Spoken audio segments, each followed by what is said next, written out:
Welcome to the Roving Reporter segment of Impact, where we spotlight special events and organization in and around the capital region. This week, my special guest is my friend, Gregg Millette. Hi, Welcome. Hi, hi. How are you today? I'm good. I'm glad Still to be jet lagged? Nope. No? Fully Nope. rested? Midnight, and I cranking, and we did the show this morning, and I'm good. Excellent, excellent. So you just came back from a fantastic trip to China. It was fantastic. 28-hour journey, by the way. 28 hours going and 28 hours coming. 38 going over because of the snowstorm, but the journey was fantastic. Okay. Yes, now why? I just want to let the audience know that you are the producer of the Ann Pearl Show, and you've been a long-time producer of that show for over 15 years. Technical director. Technical director / producer. Producer of my own show, Near and Far. Exactly, and that's where we want to talk about a little bit about the Near and Far, because the Near and Far is what profiles other countries and things that are not so unique in our area. Just whatever is happening, if I have a chance and think it's interesting, and I have time, like a lot of Proctors things and museum things. I love to film local, and I love to film far away. Yes, well, the first Near and Far that I saw, that you ever sent him for me, was something that had to do with China. And that was years, last year, year before I saw it, I was like, ooh. And so it piqued my interest, and now here we are sitting, and you are, I would say you are a true roving reporter, because you rove the capital region and beyond and go to China, and you've gone also to Cuba and done stuff, and you go all over and you create these wonderful stories and tell of people that are doing fantastic things. And so today we want to spotlight you as a roving reporter doing fantastic things in the area. You. I have unedited great footage from Nicaragua and Honduras that I haven't done yet. Wow. But I've got 10 hours from the streets of China. Amazing. From my last trip. So how is China these days? You can't believe how China is. I could not believe how China is. I've been there 6 times in the last 9 years. Wow. I'll explain to you, always with a project. I'll explain my connection in a minute if you like. Yes. But I'll tell you, in the last 10 years, China has changed. For example, I'm specialized in one city, Kunming. That's southwest China, end of the Burma Road, because that's where my dad was in 1945. That's the basis of my connection. There are probably, if you build a 30-story skyscraper in Schenectady, it would be a huge deal. Apartment complex or business, or let's just say two 30-story complexes right here in downtown Schenectady. How big would that be? Humongous. Do you know how many are being built in Kunming right now? About 1,000. And I'm not kidding you. 1,000. And about 10% of them are done and being filled, and 10% are breaking ground, and the others are all in between and a bunch of construction. Now, in the last 10 years, Kunming, China has gone from 4 million people to 7 million So people. that's one of the transitions that I've read, that people are leaving sort of the agricultural, and they're coming into more city stuff and getting more involved. Now, talk to me about the technology, because how is the technology in China? What do you mean by technology? In terms of, did you see people using cell phones and things like that? Everybody. Everybody, especially under the age of 35. Wow. Over the age of 35, 40, 50, you're starting to see old China. And it's the contrast is extreme. Mini skirts with then old grandmas with the baby, and the contrast. But the contrast this trip wasn't as much as in previous trips. I hadn't been for 3 years. For example, I tell you, 3 years ago, there were more bicycles than cars. Wow. And scooters. Now, there's like, maybe 25% bicycles, 25%, 30% scooters, and the rest are all new cars. And then occasionally you'll come across a horse-drawn carriage with 10 people in it, you know. But the cars are the thing, and, you know, not cars from the 50s like in Cuba, cars from 2010. Wow. Old car, 210. Amazing. No, it is amazing. And where's the money coming from? It's just hard for me to know for sure.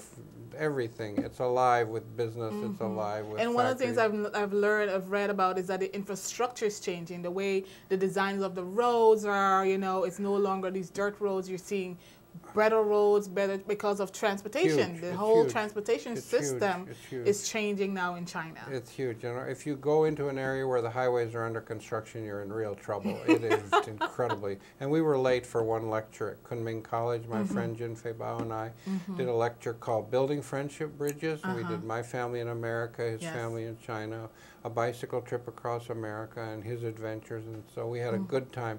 But we were late to give that lecture, and he drove like we were in the Indianapolis 500 on a dirt road. I really didn't think I'd survive, but we did. And the kids waited 45 minutes for us to get there, a couple hundred students for our PowerPoint lecture. So your trip, this trip, why did I go? I went because of his invitation. Yes. My expenses and say were his name paid. again, please. Jinfei Bao. He's one of the most famous people in China now. In 2004, he wasn't. He made my dad's old pictures famous in China because they were colored images of Kunming. 300,000 people came to see the exhibition in 1 month. Yes. And he used that kind of, because he's a phenomenal entrepreneur. To and also put a himself, climber, that's amazing. Well, he's an adventurer, entrepreneur, adventurer. So he set off to climb Mount Everest, the other 7 mountains of the highest mountains in the continents. He skied to the North Pole, the South Pole. He crossed Greenland on skis, and he crossed the Sahara, which was a very complex trip, and he almost ended up in prison. So he is a famous adventurer in China, and he just doesn't stop. He's got an Amazon trip planned. He's going to bike across America in October. I'm going to help him with that. And he invited me this time for a Flying Tiger World War II Help Old Veterans project. And I took a few things. I took 3 drawings from a man, a historian artist in South Dakota, and I took 2 of my dad's old pictures, and we sold 5 items for $14,000 at a small US auction. or China? US. Okay. US. $14,000 in an hour. And that in night, an hour? Yeah, and that we sold 5 things to an MBA Adventures Club who ran the next day. And that night we went to the Flying Tiger restaurant in Kunming, and the 20 old veterans came, and they just handed them cash in red sacks. Chinese tradition, red sack, birthday, money. That is wonderful. Now, what was the response from these vets? What were some of the responses that you received from these men? Tears, stories. It's a very complex history. Most of these men had to do time in prison after World War II because they were considered counter-revolutionaries. See, it's a very complex history. We supported Chiang Kai-shek, but Mao went to battle with Chiang Kai-shek to win China for the communists and then built from there. But now the Yunnan and Kunming in particular, where the end of the Burma Road was and the fighting was, and all of China have accepted the U.S. presence in China as helping China win World War II. We did, but we were on the side of Chiang Kai-shek, the nationalists. So the country, the party has decided to accept the Americans as allies, and we were, but allies for the whole nation in World War II, and the veterans are now heroes, not prisoners.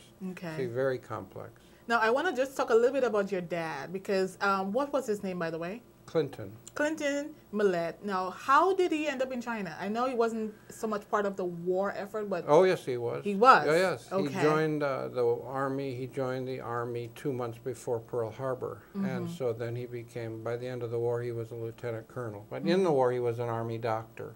And his assignment was to take a hospital across the Lido-Burma Road to Kunming, China. He came across once on an early convoy, flew back with a Chinese convoy, flew back.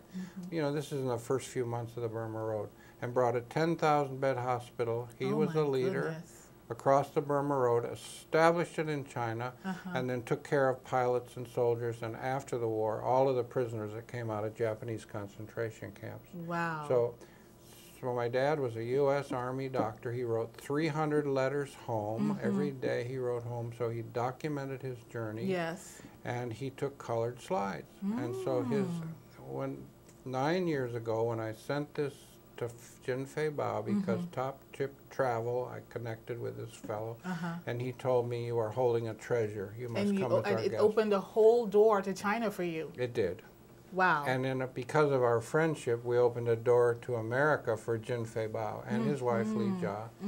And this time he's bringing a geologist friend to do the Boston Marathon. Excellent. In 3 weeks. Well, Gregg Millette, thank you so much. Before we leave, just give me one story that was just totally out of the blue that you just thought, this is so fantastic, I got to share the story of your last trip. Well, there's so many, but I'll grab one, which one day we went to a little town on the shores of Lake Kunming, Lake Dianchi, and I thought it would be a village. Well, it's a 250,000 people town. And in that town, they're trying to clean up their lake. And some of the fishermen and flower gardeners there on the edge used way too much fertilizer. So they had to move these people to the 30-story apartment buildings. So in the last 2 years, 10,000 people who made their life on the edge of the lake moved 1 mile away to 30-story apartment buildings. And so I explored that. I could go on, but probably you don't have time. But just that was so astounding to me. And that kind of thing is happening all over Kunming and all over China. If people need to be moved, now sometimes there's conflict and the police have to come in, but by and large my stories were the people can't wait till the government comes and buys them out, because they'll finally have enough money to do something, and besides get a really good. But imagine the cultural transformation of going from for a village on the side of the lake to a 30-story apartment building with elevators and a social center. Exactly. So what they say is the old people tend to love it and do it, and all the young people then go into the city or to the bigger city or to Shanghai and become what's becoming modern China. Yes, so China is going through a modernization that is just unparalleled. It's the largest migration of people in the history of the world. It's absolutely the largest modernization going on in the history of the world. And what we did in 50 years, China is doing in 10. Yeah.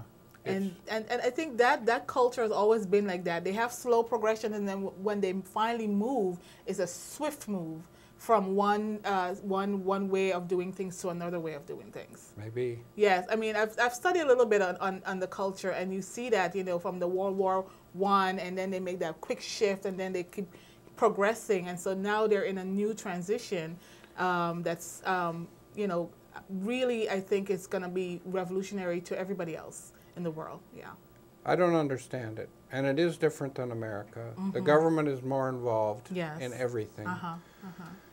But the people are more collective consciousness, and so when you move imagine moving 10,000 people here, the lawsuits that would come about. Exactly. But in 2 years they moved 10,000 people from a village to a high-rise, and people are not revolting. That's a wonderful. Collective consciousness. Wonderful. Well, Gregg Millette, it's wonderful to have you back, safe and sound, on American soil.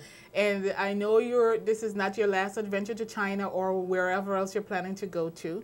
And from one roving reporter to the other, I say thank you for being on our show today and for sharing your story. My next adventure is to try to host my Chinese friend, Jin Fei Bao, and his friend, Fei Shuang, as well as they hosted me. And whatever it takes, Ann and I will host them. Now, Gregg, you have this pool of information, and I'm sure there's a lot of people want to know if they wanted to go into China today, what are some of the things that they should and should not do and all of that. And you may be a great resource for that. How can people reach you? GreggMillette.com, and they can find my email on the front page of my website. Most of my adventures are documented with photographs and video on that website. Gregg Millette, GreggMillett.com. Okay, wonderful. Well, you've been watching the Roving Reporter segment of Impact. I hope you've learned and gained some great information from this wonderful guest, Mr. Gregg Millette. Thank you for watching, and I'll see you next time.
Proctors, bringing the best in arts, education, and entertainment.